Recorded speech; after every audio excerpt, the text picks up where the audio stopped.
बता दें कि बिहार की राजनीति से इस वक्त की एक बड़ी खबर सामने निकल के आ रही है, जहां पे बताया जा रहा है कि अब बिहार में नीतीश कुमार की सरकार नहीं बल्कि चिराग पासवान की सरकार बनेगी और आगामी विधानसभा चुनाव से पहले बीजेपी कर रही है इसके लिए सबसे बड़ी तैयारी। नमस्कार, आप देख रहे हैं आप तक न्यूज। मैं हूं संजीव और आप हमारे चैनल पर नए हैं तो चैनल को जरूर सब्सक्राइब कर लें। बता दें कि बिहार में आगामी विधानसभा का चुनाव होना है और उसके पहले ही बिहार से बड़ी खबर आने लगी है कि क्या नीतीश कुमार के नेतृत्व में जो एनडीए की सरकार चल रही है वो सिर्फ 2025 के विधानसभा चुनाव तक ही सीमित रहेगी। इसके बाद आगे चिराग पासवान के नेतृत्व में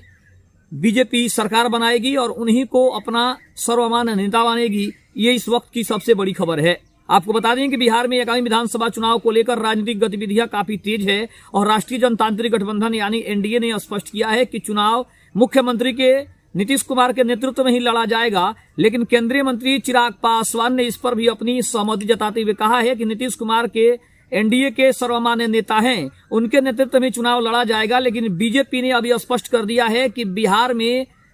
पीएम नरेंद्र मोदी के हिसाब से ही सरकार चुनी जाएगी और साथ ही साथ उनके हिसाब से ही मुख्यमंत्री का चुनाव किया जाएगा। यानी देखा जाए तो भले ही नीतीश कुमार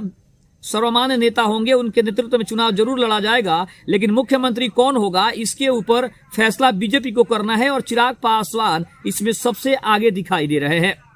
वहीं अगर बात करें तो बीजेपी के प्रदेश अध्यक्ष दिलीप जायसवाल ने भी इस बात की पुष्टि की है कि 2025 में मुख्यमंत्री नीतीश कुमार के नेतृत्व में चुनाव लड़ा जाएगा और एनडीए उन्हीं को अपना सर्वमान्य नेता मान रही है। लेकिन 2/3 बहुमत से सरकार भी बनेगी, ऐसा भी उन्होंने कहा। लेकिन उन्होंने चिराग पासवान को लेकर कहा कि वे प्रधानमंत्री नरेंद्र मोदी के हनुमान हैं और एनडीए के लिए हमेशा समर्पित कार्यकर्ता रहे हैं, इसीलिए उनके ऊपर भी फैसला बहुत ही जल्द पार्टी लेगी और पीएम नरेंद्र मोदी का आशीर्वाद रहा तो उनके लिए भी कोई बड़ी खुशखबरी सामने आ सकती है। यानी बीजेपी के जितने भी नेता हैं उन्होंने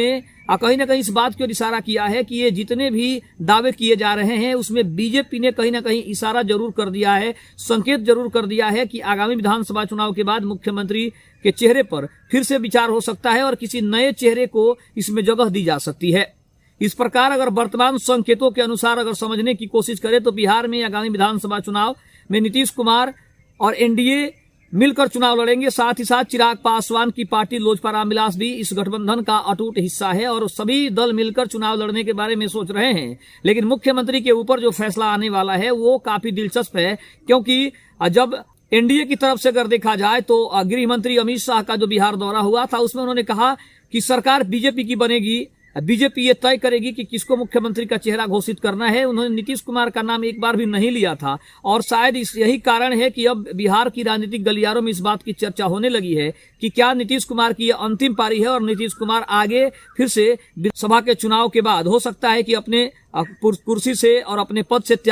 पत्र दे दें और शायद राजनीति से भी वो दूर चले जाएं। लेकिन जिस तरह की संभावनाएं जताई जा रही है और जिस तरह से कहा जा रहा है कि चिराग पासवान और नीतीश कुमार की ये जोड़ी विधानसभा चुनाव में एक नया अध्याय लिखने को तैयार है। लेकिन मुख्यमंत्री के चेहरे पर सबसे ज्यादा चर्चा हो रही है कि आखिर बिहार में अगर नीतीश कुमार मुख्यमंत्री नहीं बनते हैं या फिर बीजेपी उन्हें मुख्यमंत्री का चेहरा नहीं बनाती है तो आखिर वो किसके ऊपर दांव खेल सकती है। क्या सम्राट चौधरी हो सकते हैं, क्या विजय सिन्हा हो सकते हैं, क्या बीजेपी के पूर्व राष्ट्रीय अध्यक्ष दिलीप जायसवाल हो सकते हैं, या फिर वो किसी ऐसे चेहरे की तलाश कर रही है जिसे बिहार की जनता सबसे ज्यादा पसंद करती है। और अगर उन सबसे फेमस चेहरे की बात करें तो चिराग पासवान से बड़ा चेहरा और चिराग पासवान से ज्यादा लोकप्रिय चेहरा बीजेपी या फिर बीजेपी के अन्य सहयोगी दलों में किसी और का नहीं दिखाई दे रहा है जिसके ऊपर बीजेपी इतना बड़ा दांव खेल सकती है। दूसरी तरफ अगर हम बात करें तो चिराग पासवान की जो पैठ है वो सिर्फ पासवान वोटरों में नहीं है बल्कि बिहार की अन्य जातियों में भी उनकी अच्छी खासी पकड़ मानी जाती है और स्वर्गीय रामविलास पासवान के बेटे होने के नाते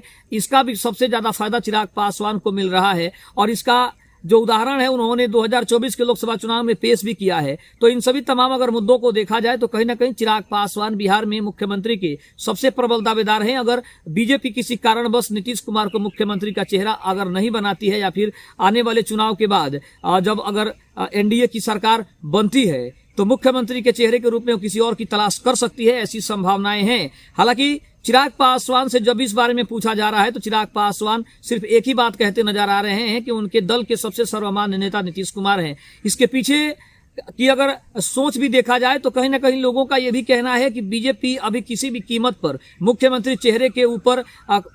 जो खुलासा है वो करना नहीं चाहती है, क्योंकि बीजेपी को भी ऐसा लगता है कि अगर नीतीश कुमार को अभी से ही इस बात की ओर अगर इशारा किया गया कि आने वाले चुनाव के बाद मुख्यमंत्री के रूप में नीतीश कुमार नहीं रहेंगे, तो हो सकता है कि नीतीश कुमार सरकार भी गिरा दें, क्योंकि लोकसभा में और केंद्र में जो सरकार चल रही है उसमें कहीं ना कहीं नीतीश कुमार और आंध्र प्रदेश के मुख्यमंत्री चंद्रबाबू नायडू का जो सबसे बड़ा हाथ है। और शायद यही कारण है कि बीजेपी किसी भी कीमत पर नीतीश कुमार को ये नहीं बताना चाहती कि आने वाले चुनाव के बाद नीतीश कुमार के ऊपर बीजेपी दाव नहीं खेलेगी और किसी नए चेहरे की तलाश करेगी। हालांकि अगर बीजेपी में देखा जाए तो बिहार में बीजेपी के पास ऐसा कोई भी चेहरा नहीं है जिसके ऊपर बीजेपी इतना बड़ा दाव खेल सके और मुख्यमंत्री बना सके, क्योंकि बिहार में अगर देखा जाए तो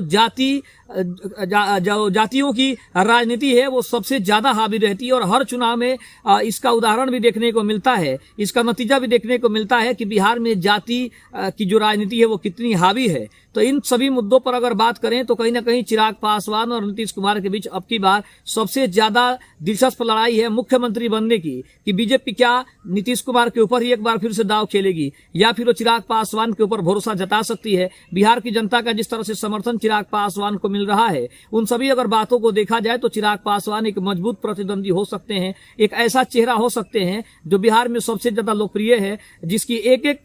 खबर जानने के लिए लोग उत्सुक रहते हैं, खास करके युवा, जो बिहार में सबसे ज्यादा संख्या है युवाओं की। तो इन सभी मुद्दों को देखा जाए तो कहीं ना कहीं चिराग पासवान और नीतीश कुमार के बीच जो ये लड़ाई है वो काफी दिलचस्प है। और आगामी विधानसभा चुनाव को देखते हुए चिराग पासवान को अगर मुख्यमंत्री बीजेपी पहले घोषित करती है तो नीतीश कुमार पार्टी से हट सकते हैं, सरकार गिर सकती है, केंद्र में जो मोदी की सरकार चल रही है वो भी गिर सकती है, उसके ऊपर भी खतरा हो सकता है। तो इन तमाम मुद्दों पर अगर देखा जाए तो कहीं ना कहीं चिराग पासवान और नीतीश कुमार का जो गठबंधन है वो काफी महत्वपूर्ण माना जा रहा है। और बीजेपी चेहरे की जो तलाश कर रही है वो भी काफी दिलचस्प है कि आखिर बीजेपी की ये जो खोज है सीएम को लेकर वो किस चेहरे पर जाके खत्म होती है, ये काफी दिलचस्प है। दूसरी तरफ अगर हम बात करें तो आगामी विधानसभा चुनाव को लेकर सभी पार्टियों ने अपना अपना मत देना शुरू कर दिया है। महागठबंधन एक तरफ बोल रहा है कि 200 से ज्यादा सीटें वो जीत रहा है, दूसरी तरफ एनडीए इस बात की ओर इशारा कर रहा है कि 225 से ज्यादा सीटें एनडीए जीत रहा है और उसकी सरकार बनने वाली है। और चिराग पासवान ने भी बार बार इस बात को इशारा किया है कि पार्टी 225 से ज्यादा सीटें जीतेगी और सरकार बनाएगी, इसमें कोई दो राय नहीं है। तो अगर इन सभी तमाम मुद्दों को देखा जाए तो कहीं ना कहीं चिराग पासवान और बीजेपी की ये जो गठबंधन है, जो ये मजबूत गठबंधन दिखाई दे रहा है, इसका मतलब स्पष्ट है कि बीजेपी चिराग पासवान के ऊपर दाव खेलने से बाज नहीं आएगी, चूकेगी नहीं, क्योंकि बीजेपी को चिराग पासवान के ऊपर पूरा भरोसा है। क्योंकि 2024 के लोकसभा चुनाव में चिराग पासवान ने अपने आप को साबित भी किया है कि उनके ऊपर चाहे आप बड़ा दाव खेलें या फिर छोटा दाव खेलें, हर दाव के लिए चिराग पासवान पूरी तरह से तैयार हैं, क्योंकि बिहार की जनता का जो समर्थन है वो चिराग पासवान को मिल रहा है। और आगामी विधानसभा चुनाव को देखते हुए चिराग पासवान को एक मजबूत प्रतिद्वंदी के रूप में हम देख रहे हैं। दूसरी तरफ अगर हम बात करें तो मुकेश सहनी हो, नीतीश कुमार हो या फिर सम्राट चौधरी हो, इसके अलावा उपेंद्र कुशवाहा हो, ये बीजेपी के जितने भी नेता चाहे अभी वर्तमान में है या फिर पूर्व में बीजेपी के साथ रह चुके हैं, बीजेपी का साथ दे चुके हैं, इन सभी तमाम नेताओं का भी मानना है कि चिराग पासवान एक ऐसे प्रतिद्वंदी हैं जिनको हराना या फिर जिनको पराजित कर देना आज की राजनीति में काफी मुश्किल काम है। क्योंकि चिराग पासवान ने जो अपनी छवि बनाई है उस छवि को देखते हुए ये जरूर कहा जा सकता है कि चिराग पासवान को हराना काफी मुश्किल है। और चिराग पासवान से सतर्क रहने की सबसे ज्यादा जरूरत विपक्षी पार्टियों को है, जिनको लगता है कि चिराग पासवान का सिर्फ हौवा है, जबकि बल्कि सच्चाई ये है कि चिराग पासवान फील्ड में काफी कमजोर हैं, राजनीति में काफी कमजोर है। उन लोगों को सबसे ज्यादा सतर्क रहने की जरूरत है। खबर आपको कैसी लगी कमेंट में जरूर बताइएगा। तब तक के लिए धन्यवाद। जय हिंद, जय भारत।